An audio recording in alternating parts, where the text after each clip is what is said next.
Welcome back guys.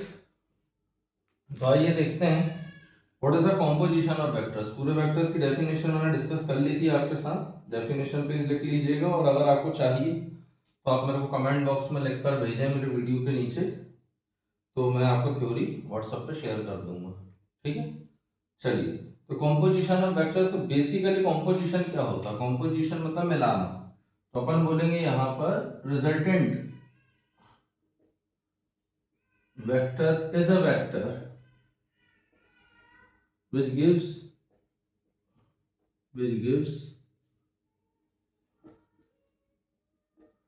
same effect as resultant vector is a vector which gives the same effect as individual vectors, two or more would produce।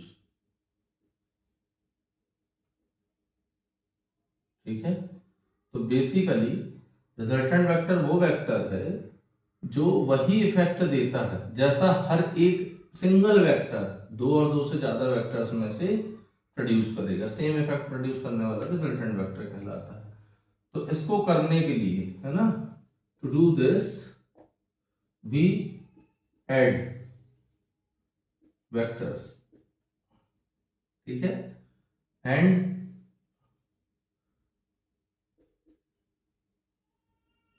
To addition, to add vectors we have one triangular law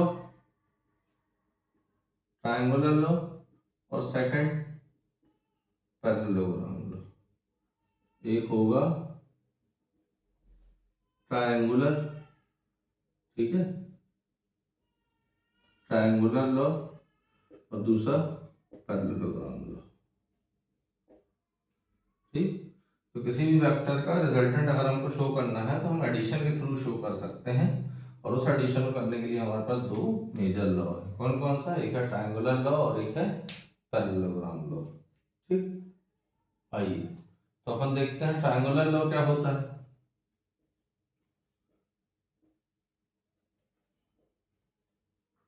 triangular law of vector addition. ठीक है, तो triangular law of vector addition पे अपन बोलते हैं when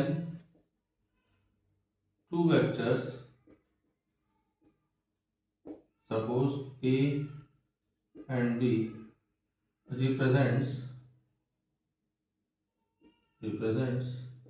the two sides of a triangle, then the resultant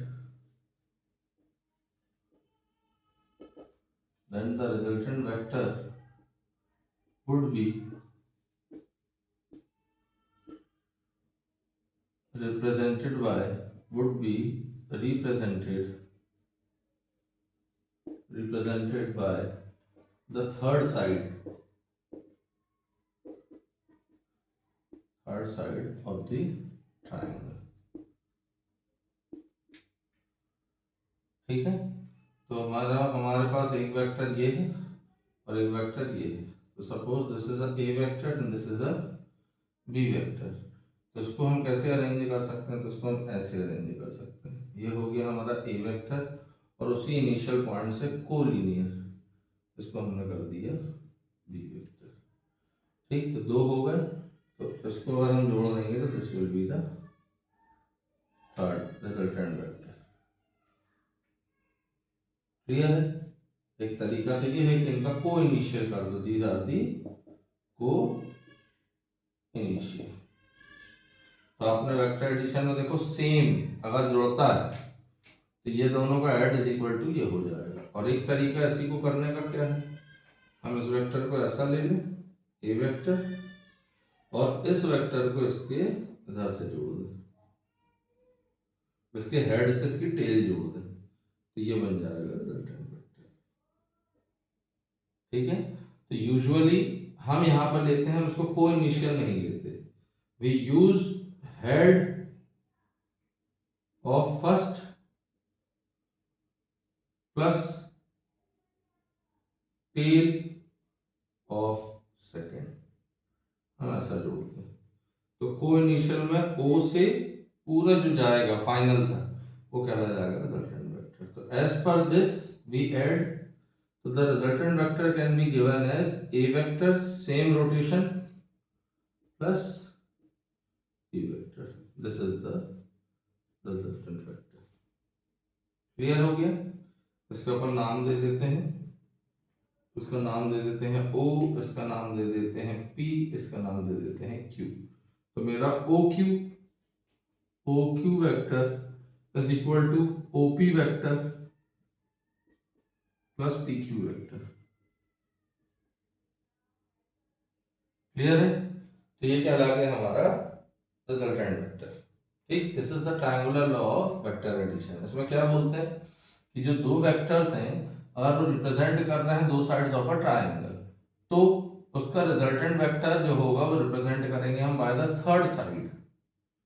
ठीक है, to side तो दो वेक्टर होगा and the resultant vector can be represented by, that resultant vector is are vector can be represented by the third side of the triangle.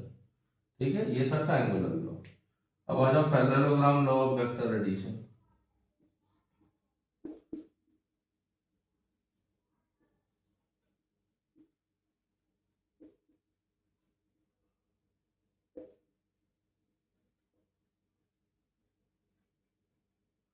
इसमें क्या करते हैं, यहां पर हमने क्या किया, head of one plus tail of second. यहां पर हम क्या करेंगे, दोनों की टेल एक ही इनिशियल पॉइंट से करेंगे, है ना।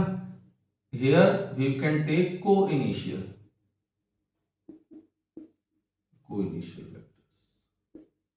याद रखिए।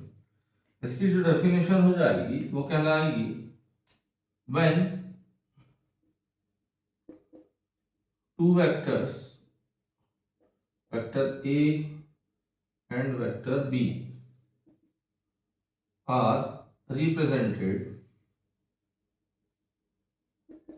by the two adjacent sides,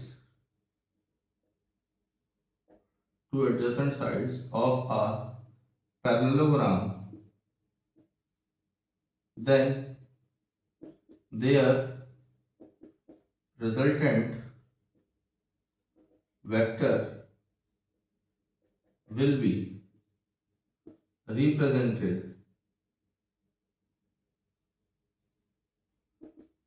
by the diagonal vector of a parallelogram। ठीक है, उसका डायग्राम देखो। हमारे पास मान लो ऐसे दो वेक्टर्स हैं, ऐसे वेक्टर्स हैं, एक ये है एक ये। तो इनको जब हम अरेंज करेंगे दो वेक्टर्स को, that will be arranged like this, A vector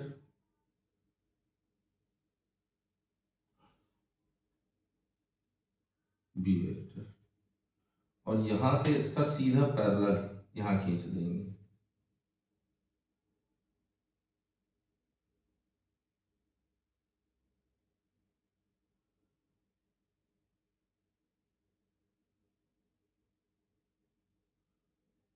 तो इसका पैरेलल वेक्टर ये और इसका पैरेलल वेक्टर ये। तो ये जो हमारा खींचा यहाँ पर डायगोनल ऑफ दिस पैरेललोग्राम, ये क्या आ गया मेरा रिजल्टेंट वेक्टर।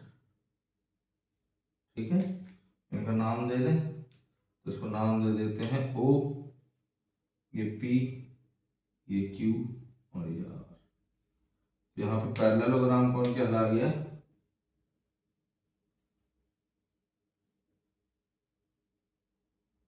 OPQR।